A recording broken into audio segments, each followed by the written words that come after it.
कितना भी अभागा मनुष्य हो, सुबह 3 बजे से 6 बजे तक उठकर ब्रह्म मुहूर्त में यह काम करेगा तो उसे जो चाहेगा वह मिलेगा। नमस्कार दोस्तों, आपका हमारे चैनल सुविचार में स्वागत है। आज के इस वीडियो में हम जानेंगे कि वह कौन सा काम है जिसे ब्रह्म मुहूर्त में करने से हमें सफलता अवश्य मिले। एक समय की बात है, माता पार्वती ने भगवान शिव से पूछा, स्वामी मैंने देखा है कि चाहे कितना ही अभागा मनुष्य हो, अगर वह ब्रह्म मुहूर्त के समय उठता है तो वह बहुत सुखी रहता है। ऐसा क्यों है? मुझे ब्रह्म मुहूर्त का रहस्य बताइए। भगवान शिव ने कहा, हे देवी, मैं आपको इस प्रश्न का उत्तर एक कथा के माध्यम से बताता हूँ। कृपया आप इस कथा को ध्यान पूर्वक सुनिए और जो भी मनुष्य इस कथा को पूरा सुनेगा वो ब्रह्म मुहूर्त का रहस्य जान जाएगा और उसका पूरा जीवन बदल जाएगा। बहुत समय पहले की बात है, काशी में दीनू नाम का एक लड़का रहता था। वो लड़का बहुत ही अच्छा था, लेकिन उसकी एक गलत आदत थी। वह देर तक सोता रहता। घर वाले उसे उठाने की कई प्रयास करते, परंतु वह सुबह 9 बजे से पहले कभी न उठता। जब वो बालक था, परिवार वालों ने सोचा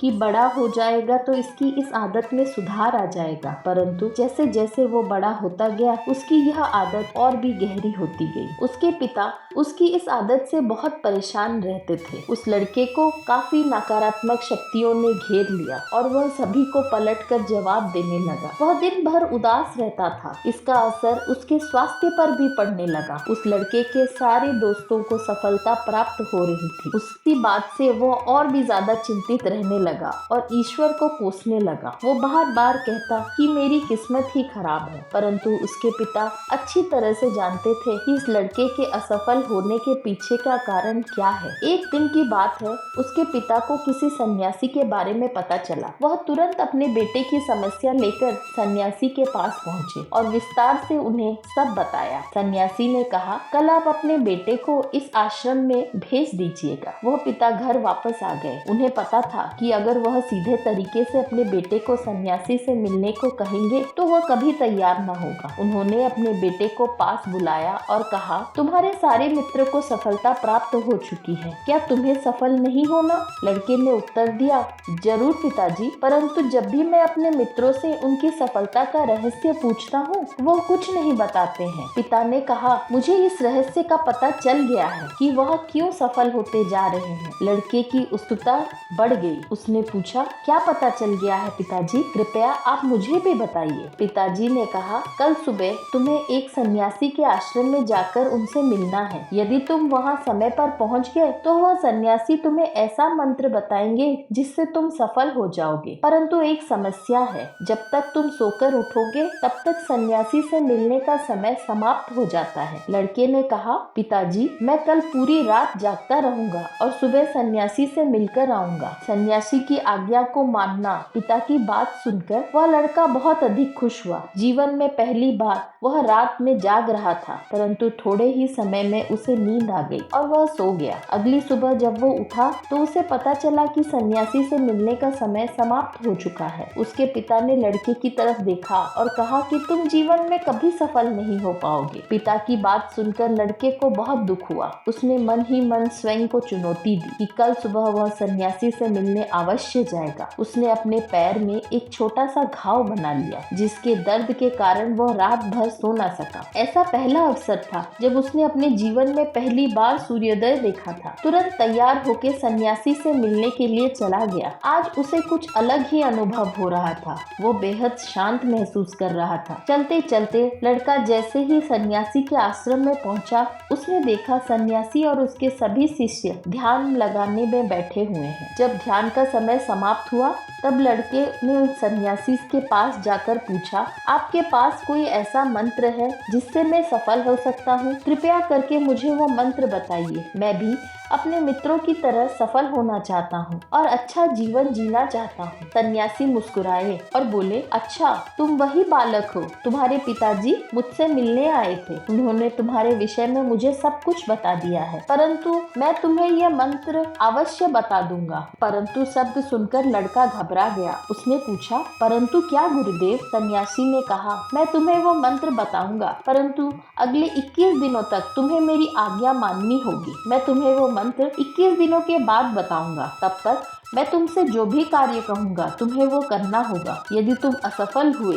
या कार्य के बीच में तुम्हारा संकल्प टूट गया तो यह मंत्र का असर नहीं होगा। दृढ़ निश्चय के साथ उस लड़के ने कहा कि मुझे आपकी सारी आज्ञा स्वीकार है। मैं अगले 21 दिनों तक आपका दास हूँ। आप जो भी कहेंगे वही कार्य करूँगा। मुझे केवल उस मंत्र के बारे में जानना है। सन्यासी ने उस लड़के से कहा, ठीक है, कल से तुम्हारा कार्य शुरू होगा। तुम्हें इसी आश्रम में निवास करना होगा। आश्रम में निवास करने के लिए तुम्हें ब्रह्म मुहूर्त में उठना होगा और दूसरे शिष्यों की तरह ध्यान और तप करना होगा। साथ ही आश्रम के कार्यों में सहायता करनी होगी। ध्यान रहे, यह संकल्प टूटना नहीं चाहिए। सन्यासी की बात से सहमत हो गया। अगले दिन उसके कार्य के दिन की शुरुआत थी। इस बार उसने दृढ़ निश्चय किया, परंतु एक सप्ताह बीतने के पश्चात ही उसका संकल्प टूट गया और वो 8वें दिन देर तक सोता रहा। जब वह नींद से जागा तो उसने कहा कि मुझसे कितनी बड़ी भूल हो गई। वो रोते हुए सन्यासी के पास पहुंचा और कहने लगा, हे गुरुदेव,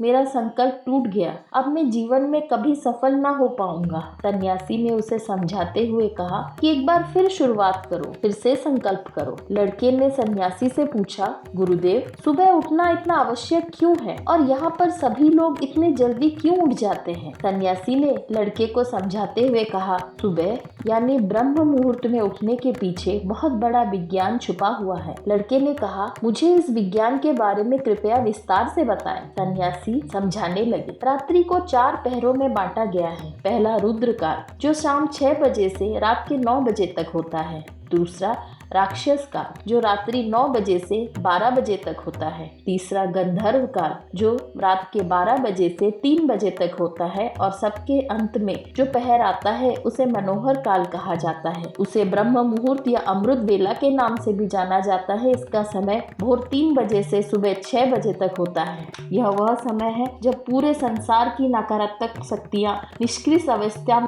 ब्रह्म मुहूर्त का अर्थ है देव मुहूर्त। यह देवताओं का समय होता है। इस समय देवता धरती पर विचरण करने आते हैं और जागृत मनुष्य पर उनकी बड़ी ही सकारात्मक दृष्टि पड़ती है। ब्रह्म मुहूर्त ऐसा समय है जिसमें मनुष्य का मस्तिष्क पूरा खाली होता है। किसी और तरह के विचार की इसमें स्थान नहीं होती। इस समय व्यक्ति अपनी पुस्तक खोलकर पाठ का अध्ययन करे तो उसे सब कुछ जल्दी जल्दी याद भी होता है और लंबे समय तक याद भी रहता है। यह ऐसा समय है जिसमें हमें ज्ञान को समझने का प्रयास करना चाहिए और इस कारण आश्रम के सभी शिष्य और संसार में बहुत ज्ञानी लोग ब्रह्म मुहूर्त में ही उठ जाते हैं। प्राचीन काल में रोशनी का कोई स्रोत न होने के कारण लोग अपने दिन का समापन सूर्यास्त के साथ और आरंभ सूर्योदय के साथ करते थे। यह एक तरीका है जिससे मानव जीवन प्रकृति के साथ तालमेल बनाकर चलता है। लड़के ने कहा, ठीक है, मैं कल से अपना संकल्प फिर से शुरू करता हूँ, परंतु ब्रह्म मुहूर्त में उठकर मुझे क्या क्या करना चाहिए? सन्यासी ने बताया, मैं तुम्हें बताता हूँ ब्रह्म मुहूर्त में क्या करना चाहिए और कैसे करना चाहिए। सबसे पहले उठकर धरती माता पर पाँव रखने से पहले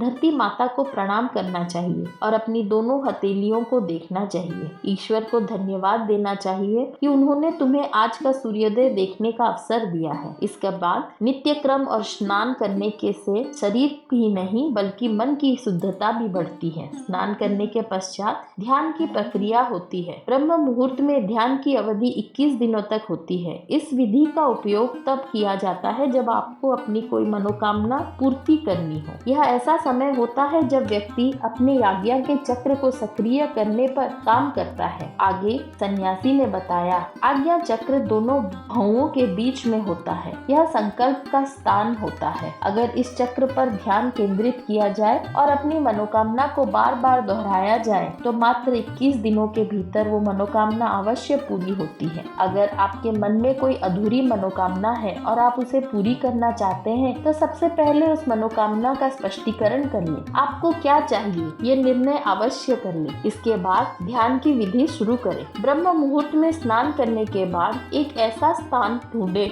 जहां वायु का प्रवेश हो। ध्यान में शुद्ध प्राणवायु का होना आवश्यक होता है। ध्यान की मुद्रा में रीढ़ की हड्डी सीधी होनी चाहिए, साथ ही गर्दन भी सीधी होनी चाहिए। सुखासन की अवस्था में दोनों हाथों को घुटनों पर रखें, आंखें बंद करके बैठे, हाथों की मुट्ठी को बंद कर ले और 2-3 मिनट तक बिल्कुल शांत हो जाए। आपका शरीर स्थिर हो जाने के पश्चात श्वास भी शांत हो जाएगी। तब उसके बाद अपना सारा ध्यान आज्ञा चक्र पर लगा लगाएं। इस दौरान लंबी गहरी सांसें लें और सांस को रोक कर रखें। इस समय आप अपनी इच्छा को मन ही मन दोहराएं और अपने इष्ट देव और देवी देवताओं को, गुरुजनों को चिंतन में लाएं। भगवान शिव ने कहा, हे देवी, उस सन्यासी ने कहा, जब सांस को रोकना कठिन हो जाए तब धीरे धीरे सांस को बाहर की ओर छोड़े। सांस को नाक से भरे और मुख से बाहर छोड़े। इस प्रक्रिया को 3 से 4 बार दोहराएं। ऐसा प्रतिदिन करने से आपकी जो भी मनोकामना है वो मन तक अवश्य पहुंच जाएगी और इच्छा पूर्ति जल्दी होगी। आज्ञा चक्र सक्रिय होता है और हमारी आज्ञा को पूरा करता है। सांस को रोक कर रखने के दौरान शरीर में आपातकालीन की स्थिति होती है, जिससे आप बेकार की बातें सोचने से वंचित होते हैं। ब्रह्म मुहूर्त के समय ईश्वर की विशेष कृपा रहती है और कोई भी व्यक्ति अपनी मनोकामना दोहराने से उसकी इच्छा जल्दी से जल्दी पूरी होती है। सन्यासी ने उस लड़के को ब्रह्म मुहूर्त का रहस्य बताया। अगले 21 दिनों तक उस लड़के ने बड़े ही मन के साथ इस प्रक्रिया को अपनाया। वह बहुत ही ज्यादा अनुशासित और शांत स्वभाव का बन चुका था। उस लड़के ने जैसे ही अपना संकल्प पूरा किया, उसके बाद बड़े ही प्रसन्न भाव से सन्यासी के पास पहुंचा और कहने लगा, हे गुरुदेव, मैंने 21 दिनों का संकल्प पूरा कर लिया है। अब कृपया मुझे सफल होने का मंत्र बताएं। सन्यासी ने मुस्कुराते हुए कहा, पिछले 21 दिनों से जो अभ्यास तुम कर रहे हो वही सफलता का असल मंत्र है। जो व्यक्ति ब्रह्म मुहूर्त में उठकर ध्यान प्रक्रिया को सही से करता है वो जीवन में कभी असफल नहीं हो सकता। तुम्हें ब्रह्म मुहूर्त का रहस्य पता चल चुका है। अब तुम इसे जीवन में उपभोग करो। तुम्हें जीवन के लक्ष्य और सफलता दोनों प्राप्त होंगे। लड़के ने सन्यासी को धन्यवाद दिया और ब्रह्म मुहूर्त के नियमों का पालन जीवन पर्यंत तक करने का वादा भी किया। भगवान शिव ने माता पार्वती से कहा, हे स्वामी, मुझे ब्रह्म मुहूर्त का संपूर्ण ज्ञान मिल गया है।